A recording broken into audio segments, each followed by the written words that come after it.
Senhores telespectadores, este programa hoje é um pouco diferente da linha dos anteriores. E eu explico porquê. Os alunos de um colégio secundário de Lisboa escreveram-me pedindo para eu dar uma ajuda numa parte da história de Portugal que eles acham muito confusa, muito amaranhada, com muito atrapalhada, e eles não entendem. Bom, e têm alguma razão, Trata-se do século XIX, todo o século XIX, e do processo de implantação do liberalismo em Portugal. É realmente uma história cheia de episódios contraditórios e de várias constituições, e de facto os professores também muitas vezes não explicam as coisas claramente e os rapazes estão aflitos. Eu vou tentar, nestes poucos minutos, dar uma ideia do que se passou. Temos que remontar ao tempo das invasões francesas. Em 1808, um exército francês entra em Portugal. O rei, a rainha, o príncipe regente, o governo, os tribunais, a corte, toda a gente que mandava, mete-se numa esquadra portuguesa e inglesa e vai para o Brasil. Devo dizer que nessa altura havia o Reino Unido de Portugal-Brasil. Portanto, eles não saíram do Reino Unido. Foram para o Brasil para evitar, evidentemente, que os franceses os prendessem. E isso então era o fim da monarquia. Isto é em 1808 e eles vão ficar lá muito tempo. Ficam lá até 1822. Quem manda em Portugal é um conselho de regência que eles deixaram, mas é fundamentalmente o general Beresford, o generalíssimo do exército português, que é inglês. Estabelece durante esses anos, os de 1909, 10, 11, 12, 13, 14, 15, 16, 17, 18, 19 e 20, um clima de derrotismo, de desgosto, porque não há corte, não há rei, não há tribunais, não há o comércio no Brasil, declararam o Brasil aberto a todos os navios das nações amigas. Portanto, perdemos o exclusivo do comércio com o Brasil. Não há indústria. As invasões francesas destruíram tudo. Há fome. Os ingleses ficam com todas as receitas para sustentar o exército.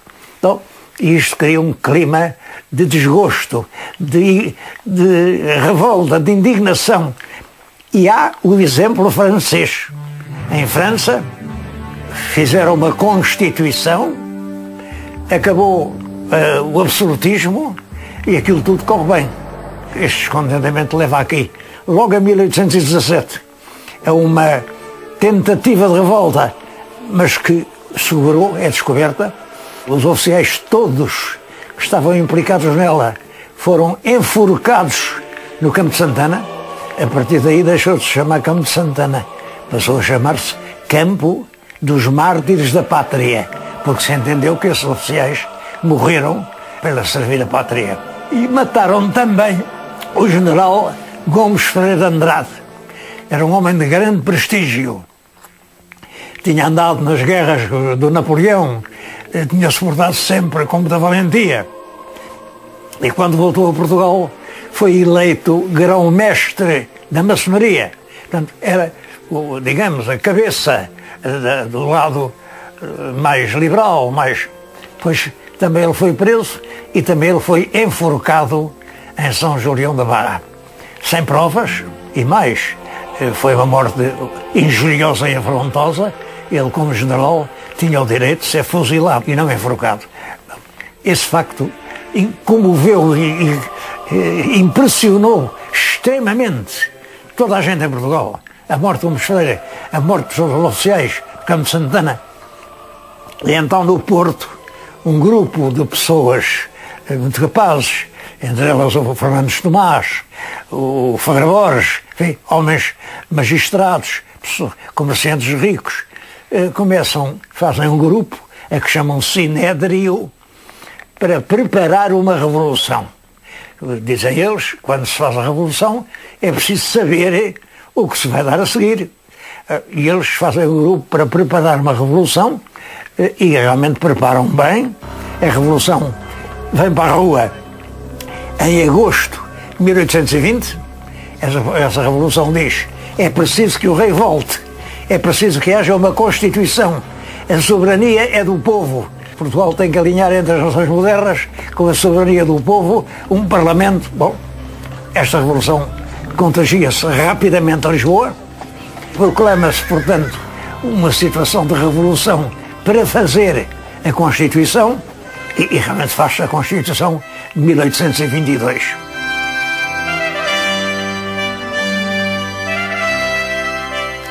Durante as Cortes Constituintes, para fazer a Constituição, avulta uma grande figura, Manuel Fernandes Tomás. É ele quem dirige os trabalhos, é ele quem está na base de tudo aquilo. Chama-lhe o pai da pátria. Só que o pai da pátria cada dia aparece mais fraco, até que deixou de ir às cortes. Foram lá à casa ver o que é que se passava e viram que o mal é que ele não comia. Porque ele entendia que ninguém pode ganhar dinheiro com a política. E como ele só tinha funções políticas, não ganhava nada. E não ganhava, não comia. E não comia, estava doente. Bom, e muito doente, e muito doente. Os outros deputados ainda publicaram no Diário do Governo, o Diário de Lisboa, que se chamava assim, um anúncio para uma subscrição para arranjar uma galinha para fazer caldos para o pai da pátria. Mas a galinha não chegou a tempo e o pai da pátria morreu de fome. É um grande exemplo heroico, merece ser lembrado. A verdade é que a Constituição de 22 era uma Constituição pouco realista, uma Constituição que não tinha em linha de conta as realidades verdadeiras do país e, portanto, desencadeou um movimento geral de protesto e rejeição. Logo em 23, o infante Dom Miguel, que era quem encabeçava o espírito absolutista e conservador e antirrevolucionário, o infante Dom Miguel põe-se à frente dos regimentos e vai para Vila Franca para protestar contra a Constituição. Depois, outros regimentos a quem mandaram o caos aderiram. Depois, os deputados, um a um, foram por lá e também aderiram. Até que o rei, Dom João VI, também foi por lá e também aderiu. Quando toda a gente adere a uma revolução, a revolução deixa de ser revolução. Bom, portanto, a Constituição foi suspensa, não se fez nenhuma e entrou-se numa monarquia assim morna, sem exageros, com o Dom João VI, mas em todo caso, sem Constituição. Esse governo dura até 1828, que é quando morre o rei Dom João VI, que deixou 2 filhos. O mais velho é Dom Pedro, que está no Brasil, é imperador do Brasil, e o mais novo é Dom Miguel, que está exilado em Viena da Áustria. Bom, quem é que deve herdar? O mais velho é que é o herdeiro normal. Simplesmente o mais velho é muito impopular, porque foi ele que fez a independência do Brasil e isso não agradou nada aos comerciantes portugueses. Dom Miguel está exilado, bom, mas acaba por se fazer um acordo, um projeto de colaboração em que Dom Pedro abdica dos seus direitos na filha pequenina, Dona Maria da Glória, e diz ela, agora é rainha, mas é pequenina, portanto casa com o tio Miguel, e o tio é que fica regente do reino de Portugal, mas compromete-se primeiro a casar com a sobrinha e depois a cumprir uma Constituição que é feita pelo próprio rei, que é a Carta Constitucional. É por isso que não se chama Constituição, chama-se Carta, porque é outorgada pelo rei. Dom Miguel, que está em Viena da Áustria, diz que sim a tudo. Compromete-se a casar com a sobrinha, compromete-se a ser regente, compromete-se a cumprir a carta. e volta para Lisboa. Só que quando chega aqui, em 1828, renega todos os juramentos e é proclamado rei absoluto. Bom, tem por si a maioria da nação, sem dúvida que tem. Olha, na Universidade de Coimbra foi resolvido mandar uma deputação de lentes a Lisboa para felicitar o rei por essa sua traição, e isso provocou uma coisa horrorosa. Alguns estudantes mais fanáticos saem ao caminho e matam cruelmente alguns lentes. Os rapazes foram todos apanhados, todos, e todos enforcados em Lisboa. O que é ilegal, porque alguns deles eram menores e a lei não permitia o enforcamento de menores. Bom, isto impressionou muito o país, quer pela crueldade do crime, que é horrível, quer pela brutalidade da repressão. Mas mostra bem o Estado que tinha chegado à consciência nacional, dividida de um lado para o outro e com ódios de morte.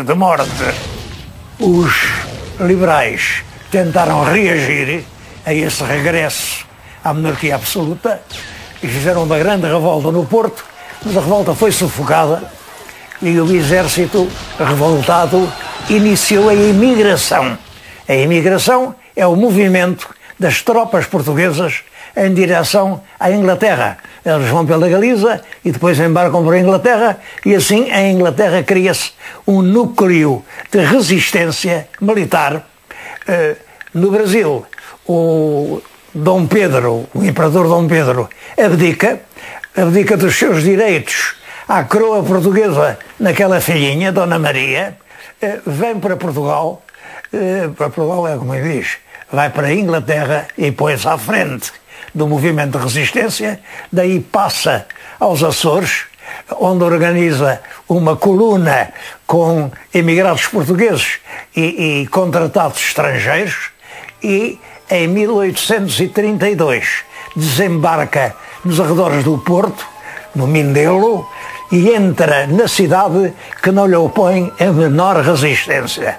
Entra, mas fica lá cercado, porque, é claro, as tropas miguelistas correm de todo o lado e cercam os liberais no Porto.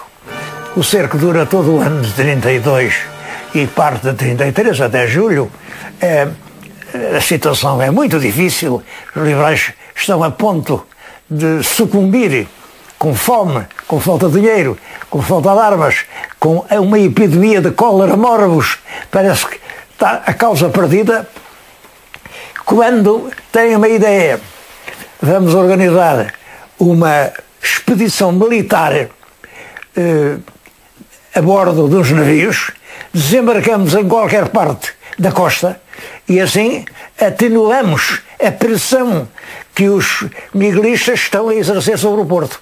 E assim fazem-se uma pequena coluna, uma coluna com 2.000 homens, navio, vai desembarcar em Cacela, no Algarve, e não encontra resistência, porque as tropas estão todas lá em cima no Porto. Estão lá em cima 70.000 homens, mas no resto do país não há ninguém.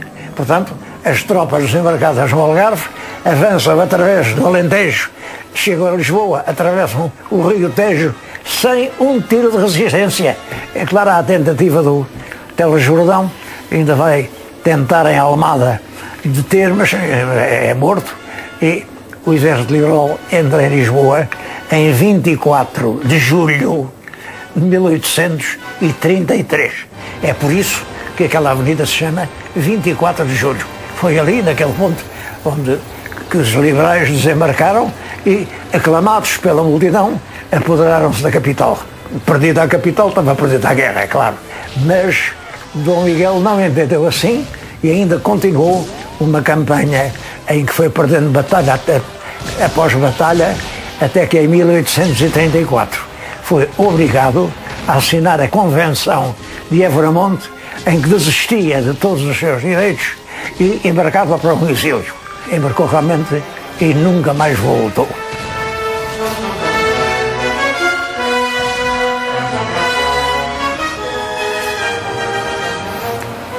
Em Lisboa instala-se um governo liberal com base na Carta Constitucional E esse governo dura 2 anos. Dura 2 anos porque as opiniões são muito divididas. Há os liberais moderados que querem a Carta Constitucional. A Carta dá grandes poderes ao rei. Esses poderes são o poder moderador. Mas os liberais mais radicais não querem a Carta Constitucional. Querem a Constituição de 1822, que é, enfim, muito mais radical. Uma Constituição que nega praticamente ao rei. É a teoria de que o rei reina, mas não governa. O rei não tem poder nenhum. O rei orienta-se a presidir ao Estado sem governar. E isso leva essa oposição, leva logo 2 anos depois à Revolução de Setembro. Mas é durante esses 2 anos do governo liberal que se faz a venda de todos os conventos do país, de todos os bens do clero. Sim, é uma grandíssima parte da riqueza nacional que muda de mãos. Muda de mãos, isso tem grandes consequências sociais e está na base, por exemplo, da atual grande propriedade. Em setembro de 1836, há um tumulto em Lisboa, a que se chama Revolução de Setembro, e a partir daí os radicais chamam-se setembristas, que prometem pôr em vigor outra vez a Constituição de 22. Prometem, mas eles reconhecem que isso não é possível. A Constituição de 22 é irrealista, é romântica. E então fazem uma ou outra Constituição, que é de 38, que é meio termo, uma Constituição, enfim, faz certas concessões, uma parte e a outra, mas essa Constituição também vigorou pouco tempo, porque em Lisboa a situação era muito grave. Depois da Guerra Civil, uma população que tinha andado em armas, tinha andado armada, matar-se uns aos outros, essa população cria um movimento de extrema de violência, de guerrilha urbana, que são os arsenalistas. Arsenalistas porque têm sede fixa no Arsenal de Marinha. Bom, os arsenalistas têm armas, até têm artilharia, têm bandeiras vermelhas, enfim, infundem o terror à população de Lisboa. São um movimento terrorista. Um dos chefes deles é um inteligente jurista formado em Coimbra, António Bernardo da Costa Cabral. E o governo vai chamá-lo e diz-lhe: o senhor fica ministro da Justiça, mas tem que acabar com o arsenalismo, porque isto é um terror para a cidade. E ele assim faz. É ministro, liquida o arsenalismo brutalmente, no Rossio há centenas de mortos. E fica a grande figura do regime. O governo de Costa Cabral, com reformas inteligentes, mas claro, fica sem base política, porque toda a esquerda o repudia porque ele era da esquerda e renegou. Toda a direita o repudia porque ele era um homem da extrema esquerda. Portanto, ele não tem partido. O Costa Cabral, o cabralismo, não tem um partido. Toda a gente contra si. E acaba por desencadear uma revolta popular por causa de a Maria da Fonte. Até por causa de uma medida perfeitamente necessária, que era proibir o enterramento dentro das igrejas. Isso era um foco de infecções e epidemias. Umas mulheres lá de cima, da Fonte Arcada, da região do Minho, revoltam-se. O governo não consegue dominar a revolta. Não consegue. A revolta depois toma outro aspecto, as tropas aderem e há a patuleia. Patuleia que, durante o ano seguinte, ensanguentou o país de norte a sul.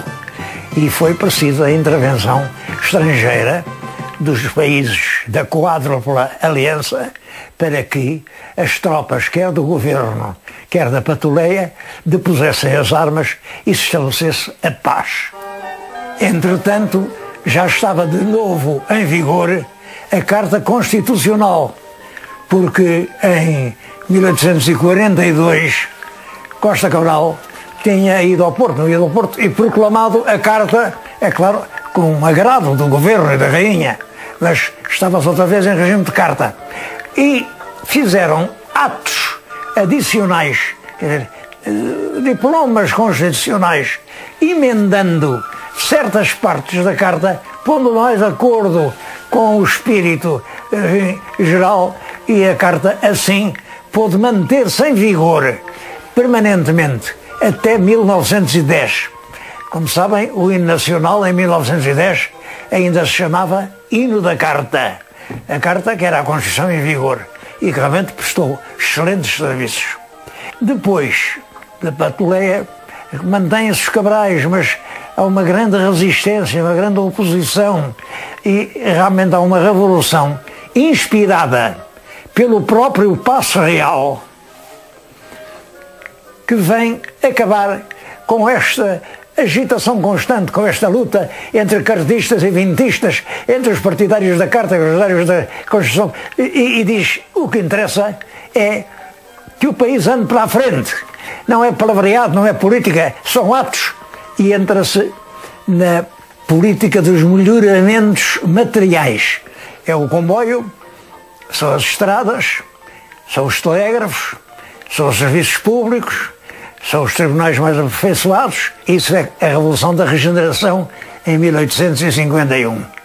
Pode-se dizer, com a regeneração, o liberalismo fica definitivamente instalado em Portugal.